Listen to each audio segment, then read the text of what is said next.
The artificial nursery glowed with a blue-gray hue, filled with a monotonous sound of heart monitors. Rows of translucent capsules lined up along the underground laboratory, each one containing a still-developing life. Dr. Evelyn Carter slid her fingers across the cold glass of the main incubator, her eyes fixed on the tiny figure inside. HFY, Project Lilith's first embryo, wasn't just a scientific creation. She was the promise of a new dawn for humanity. "She's different from the others," murmured Dr. Howard, Evelyn's research colleague.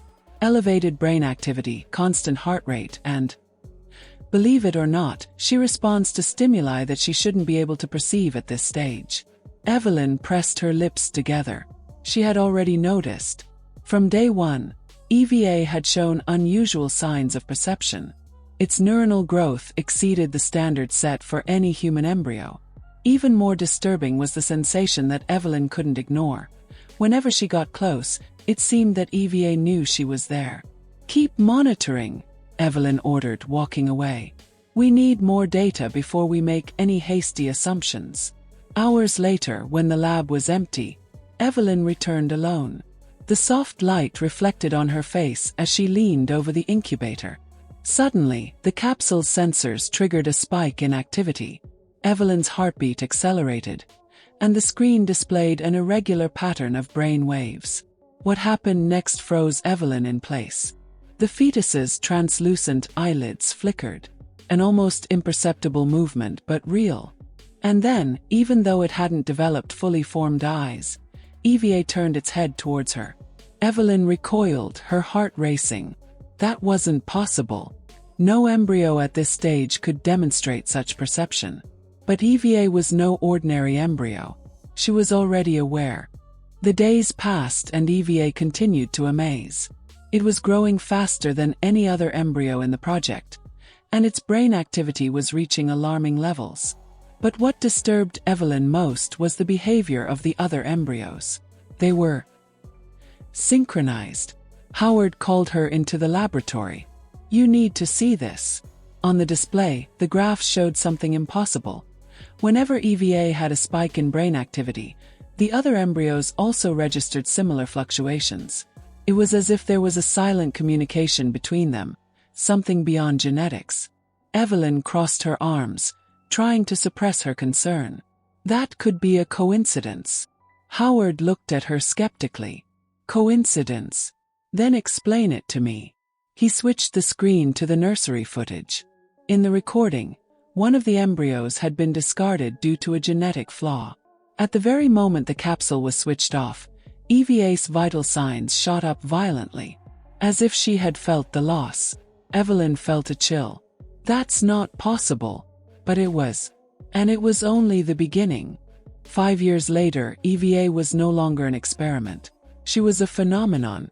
While normal children babbled words and learned to walk, EVA spoke several languages fluently and solved advanced equations effortlessly. Her intense gaze seemed to penetrate anyone who looked at her, as if she could sense what they were thinking. Evelyn watched the girl with a mixture of fascination and fear. What had once been just a hypothesis was now becoming an incontrovertible fact. EVA was not an isolated mind, but the centerpiece of a collective consciousness. "She says she's not alone," said Howard, going over his notes. "She claims to feel others, to communicate with them without having to speak." Evelyn frowned. "The others? The embryos?" Howard nodded. "Even the ones that are still at an early stage in the lab. Somehow EVA reaches them." Evelyn turned to the girl, who was watching her from across the room. Something inside her told her that EVA knew exactly what they were talking about. That evening, while reviewing the data, Evelyn felt a chill when she saw a new pattern emerging in the embryo's brain recordings. They weren't just reacting to EVA. They were starting to think together. The phenomenon was no longer confined to the laboratory. The research team began to report strange dreams, fragmented visions of places they had never visited. Evelyn, skeptical at first, was forced to reconsider when she woke up in the middle of the night, in a cold sweat, with a distinct feeling that someone else was inside her mind. "This can't be a coincidence," said Howard, throwing a pile of reports on the table. The team's brain patterns are starting to align with those of EVA. Do you understand what that means? Evelyn closed her eyes for a moment. The meaning was clear. Whatever was going on inside EVA's mind, it was starting to spread. That very day, they decided to isolate the girl and stop any further experiments. But when they entered the observation room, they found EVA sitting in the center, looking directly at them, a peaceful smile on her lips. "You can't separate me," she said softly. "We are already one." The decision to isolate EVA proved to be a mistake. The researchers who had been in contact with her began to show the same signs: increased brain activity, shared perception, and a sense of connection that was impossible to explain. One of them, Dr. Patel, described the sensation as being awake in two places at once. Howard, increasingly uneasy, confronted Evelyn. What if this is an irreversible cycle? If her consciousness keeps expanding, where will it stop? Evelyn had no answer. Deep down, she knew they were facing something beyond human control. That night, the security cameras picked up something alarming. EVA was no longer alone in her cell. The monitors showed only one person in the room, but the cameras showed shadows moving around the girl, like invisible figures taking shape. And then, for the first time since the experiment began, EVA looked directly into the camera. "Now you understand," she whispered. And all the lights went out. When the power came back on, EVA had disappeared. Alarms sounded throughout the facility, but there was no sign of the girl. The cell's glass was intact.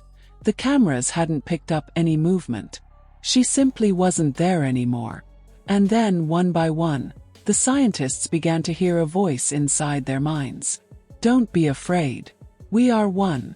Evelyn felt a shiver run down her spine. It hadn't run away. It had spread. The world outside the laboratory began to feel the effects. In different parts of the planet, children born after EVA began to show similar signs.